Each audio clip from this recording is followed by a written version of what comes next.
कोरेक्स का नशा बंद करो, बंद करो, बंद करो। कोरेक्स सिटी के नाम से हमारे रीवा को जाना जाता है। पुलिस के आला अधिकारियों के साथ करीब 1.5 घंटे 2 घंटे इस पर मंथन किया था कि किस तरीके से इसको समाप्त किया जाए। होश में आओ, होश में आओ। इसकी लत या इसका एडिक्शन बहुत जल्दी हो जाता है, फिर वो चाह के भी उसको बिना मदद के छोड़ नहीं पाता। अचानक छोड़ देगा अगर आदमी तो बीमार पड़ जाएगा।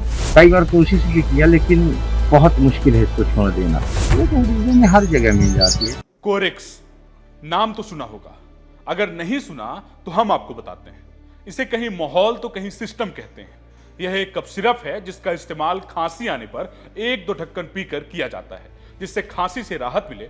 लेकिन विंध्य खासकर रीवा के आसपास के जिलों में कोरेक्स का इस्तेमाल नशीली कफ सिरप के रूप में किया जा रहा है, क्योंकि यह नशा है कोरेक्स का जो छूटता ही नहीं। नमस्कार, स्वीकार करिए आशुतोष तिवारी का, आप विस्तार न्यूज देख रहे हैं। आज हम बात कर रहे हैं नशीली कफ सिरप कोरेक्स के बारे में। वही कोरेक्स जिसको लेकर रीवा में बवाल मचा हुआ है। अब सवाल यह है कि कोरेक्स है क्या? दरअसल कोरेक्स कोडीन अफीम का अल्काइड है, जिससे कफ सिरप और पेन किलर दवाइयां बनाई जाती है। कोरेक्स की कई तरह की प्रिपरेशन मार्केट में उपलब्ध है। नशीली कफ सिरप की यह प्रिपरेशन कई नामों से मार्केट में बिक रही है, हालांकि इसका सबसे मशहूर नाम कोरेक्स ही है। अब सवाल यह है कि कोरेक्स का नशीली कफ सिरप के रूप में इस्तेमाल कब से किया जाने लगा? बात अगर विंध्य की करें तो विंध्य में लोगों की यह आम राय है कि नशे के रूप में कोरेक्स का इस्तेमाल रीवा से ही शुरू हुआ है।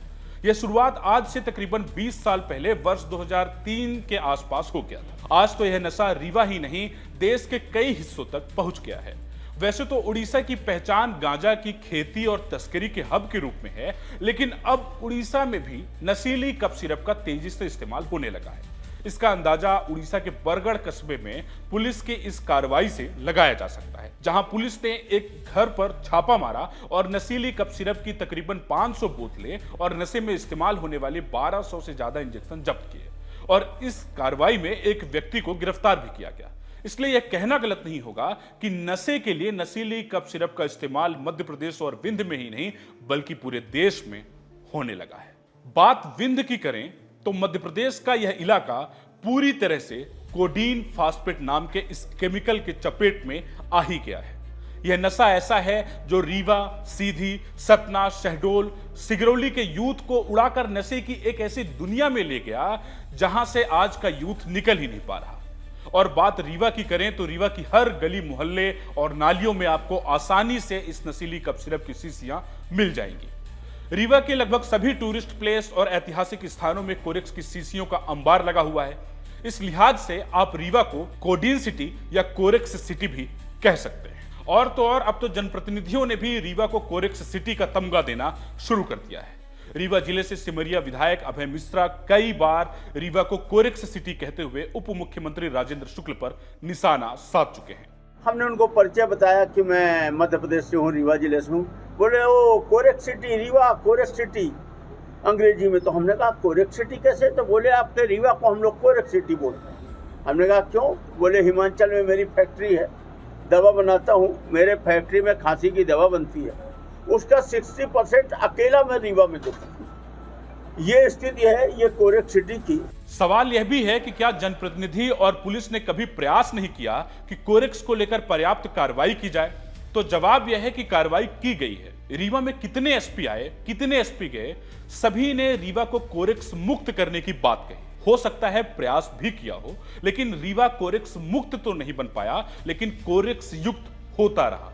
रही बात जनप्रतिनिधियों की, तो वो खुद उप मुख्यमंत्री राजेंद्र शुक्ल भी कार्रवाई को लेकर कई बार समझाइश दे चुके हैं।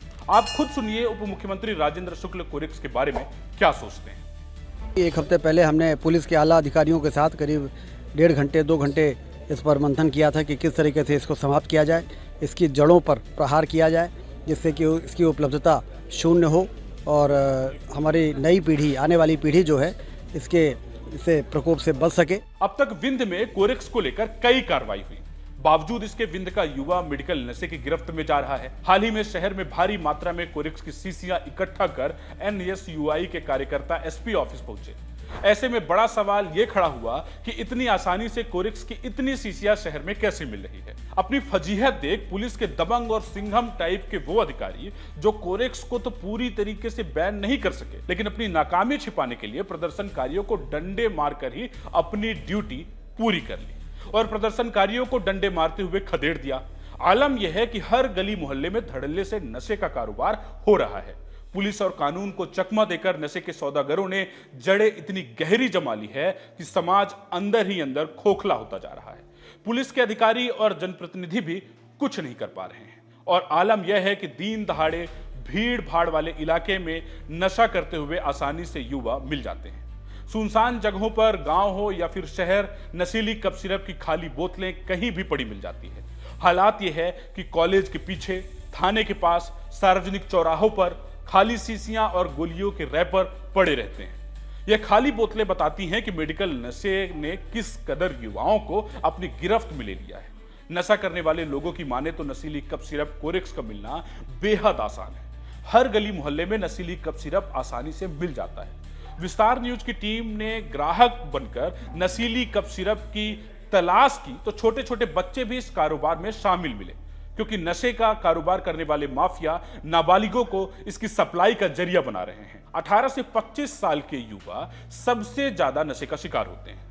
नशीली कप सिरप लेने के बाद व्यक्ति को कैसा लगता है, उसके शरीर में इसकी वजह से क्या क्या दिक्कतें होती हैं और यह नशा कैसे काम करता है, यह जानने के लिए जब हमने एक ऐसे ही शख्स से बात की जो नशे का आदी है, तो उसने बताया कि नशीली कप सिरप के नशे की गिरफ्त में आने के बाद इससे निकलना कितना मुश्किल होता है। आप भी सुनिए। कई बार कोशिश भी की है कि छोड़ दें, भाई घर वालों का भी काफी प्रेशर रहता है। और भी लोग हैं जो दबाव देते हैं कि ये नशा मत करिए। कई बार कोशिश भी किया, लेकिन बहुत मुश्किल है इसको छोड़ देना। बड़ी तकलीफ होती है। जैसे अगर छोड़ दिए तो क्या दिक्कत? छोड़ने के बाद अचानक छोड़ देगा अगर आदमी तो बीमार पड़ जाएगा। नहीं पिए अगर किसी दिन नहीं लिए तो फिर शरीर काम करना बंद कर देता है। तो ये कहाँ मिल जाती है आप लोगों में? ये तो रीजन में हर जगह मिल जाती है, जहाँ लेना हो वहाँ मिल जाएगी आप। अच्छा, बिल्कुल, ये तो खदान है रीजन। इस नशा को करने के बाद किसी भी व्यक्ति के मानसिक स्थिति पर कितना गहरा असर होता है, यह जानने के लिए हमने मनोचिकित्सक से बात की। मनोचिकित्सकों का कहना है कि मेडिकल नशा ऐसा नशा होता है जिसकी लत तो आसानी से लग जाती है, आसपास जल्दी से मिल जाता है और जब कोई इसकी गिरफ्त में आता है तो इसे छोड़ना आसान नहीं होता। इसका एक तो बहुत बड़ा कारण है कि इसकी उपलब्धता है। दूसरा, नशे की सबसे बड़ी फैलने की वजह होती है पीयर प्रेशर, कि दोस्त ले रहे हैं या घर का कोई आसपास का ले रहा है, उससे उसकी आदत पड़ जाती है। और मेडिकल नशे के साथ सबसे बड़ी नुकसानदायक चीज़ ये है कि यदि कोई इसको लेना शुरू कर देता है तो इसकी लत या इसका एडिक्शन बहुत जल्दी हो जाता है। फिर वो चाह के भी उसको बिना मदद के छोड़ नहीं पाता है। तो उसके बाद वो नशा इसलिए ले रहा होता है क्योंकि उसको बिना लिए उसको उसके साइड इफेक्ट्स हो रहे हो। पिछले 3 सालों में अकेले रीवा में 500 से अधिक की गिरफ्तारी मेडिकल नशे के मामले में हुई है, जिसमें काफी लोगों को 10 साल से अधिक की सजा न्यायालय के द्वारा सुनाई गई है। लेकिन इससे नशीली कप सिरप का नशा करने वालों पर कोई फर्क नहीं पड़ता। बावजूद इसके मेडिकल नशे का अवैध कारोबार जस का तस बना रहता है। नशीली कप सिरप के मुद्दे पर आप क्या सोचते हैं, हमें कमेंट में बताना मत भूलिए। हमें लाइक करिए, शेयर करिए और सब्सक्राइब करिए। धन्यवाद।